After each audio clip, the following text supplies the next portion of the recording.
Hi, my name is Lauren Goodkind, and I am a good and kind person. And yes, Goodkind is really my last name. But if you play me a game of chess, I am a mean kind of person.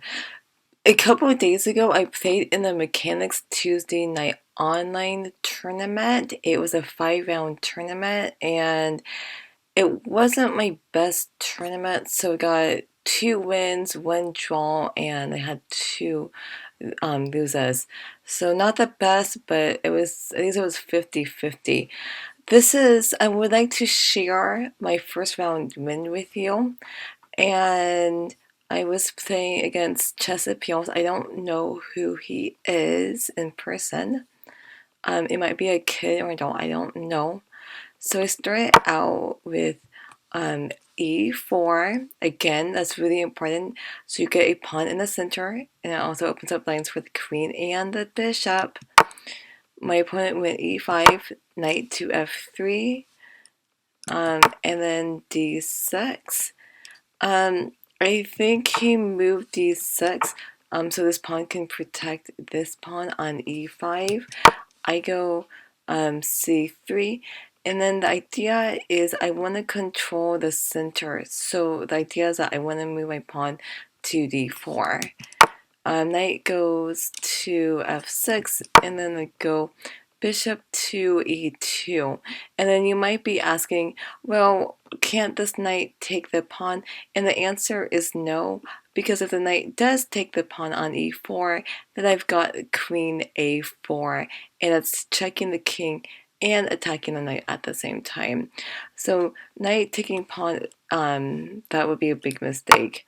One goes there, I decided to castle, bishop here, and then I go here. The reason why I did that is so I could get this bishop c1,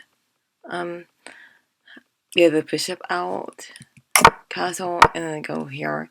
So again, I'm playing the stone wall again. I don't think a lot of people play the stone wall, but I do. Pawn to c6, and then now let's get the knights and bishops out. So we go knight to c3, and this is good. Knight goes to d7, and then I go h3. The idea is that I don't want the knight to go to g4, so that's why I went h3. My opponent went a5. He is trying to gain space on this side of the board. And then I go bishop to e3. And if you notice right now, notice that I've gotten all my knights and bishops out. I castled. That's really, really important. Okay. So he goes knight to c5. And I think that's the reason why he moved a5. Because I can't just go before and kick the knight out. Else, the a5 pawn would just take it. Okay, I go here, and now my rooks are connected. He moves here. That makes sense. And then now I'm just following through. Like, hey,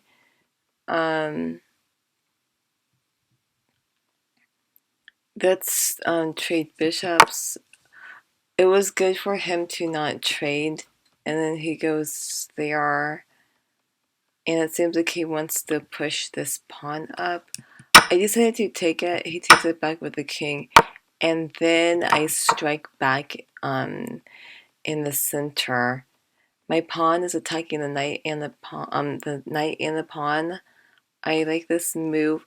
Notice that this knight can't take that pawn because of my knight on c3.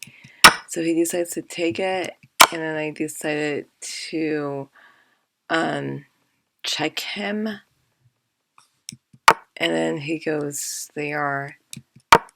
I went rook a d1 to just go after this pawn. I think that's good. And then he goes knight to f4. It's attacking this bishop, and I decided to just go here. He takes it, no problem. And then he goes there. So the bishop it's attacking this pawn. I decided to go here. I don't think that was necessary, but I just did. Now I have a nice pawn chain. He goes there, and then I decided to just continue to attack him. I like how my queen is on the central square, and when my pawn is on e5, I'm attacking the pawn. You might be asking, well, why can't the pawn just take it? Well, if the pawn does take it, then guess what? This knight on c5 is not protected, and I can win a piece. So that's why pawn to e5 is really, really powerful. I think that's why he went knight to a6. But of course, like, I just win a pawn. And this is a really nice position because the queen and rook, they're all in the same line. They're protecting this pawn. I have a passed pawn now. Queen goes there, and then need to just continue. So I go knight to e4. I also notice that the f6 square is weak, and my threat right now is to go knight to f6. That would be a really powerful move because it's checking the king, and then once my knight checks, then the king has to move to g7 or h8, and notice that the king is on the same diagonal as my queen. So I really like knight to e4. So he decides to attack the knight, but then I just hop in and just attack. And he's in a really dangerous position right now because if the king goes here, then I'm thinking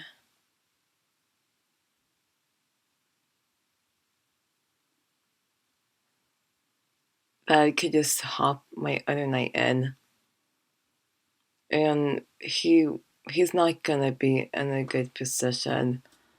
Yeah. Anyway, he decides. I think he spotted the danger, and that's why he took the knight with the rook. And that means I'm up the exchange because the knight is worth 3 and the rook is worth 5. I take the rook with my queen, and notice that the queen and rook, they're attacking this bishop, so I am threatening to capture the bishop. So that's good. Queen goes there. And now you want to move and make a threat. This is a really powerful move because now I am threatening to capture this bishop. If this bishop moves, then I just checkmate him. This is a pinned bishop. So he decides to go bishop. I'm sorry, rook to f8 to protect the bishop, but I decided to just continue to just attack. So again, I'm just taking over the black squares right now.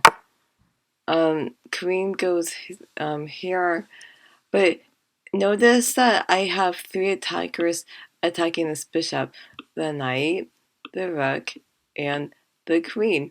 He only has 2 defenders: the rook and the king. So I decided to just take the bishop with my knight, and if the rook takes, then my queen takes, and it's going to be checkmate very, very soon. And realize that I'm threatening checkmate. So in this position, he resigned. So I thought this was a nice win by me. And yeah, so I hope that you enjoyed this game analysis. And the reason why I started this channel is to inspire more women and girls to play chess. And I upload a video every day. And if you like my videos, please subscribe to my channel. I greatly appreciate that. And the other thing is, yep, thanks for watching and come back tomorrow.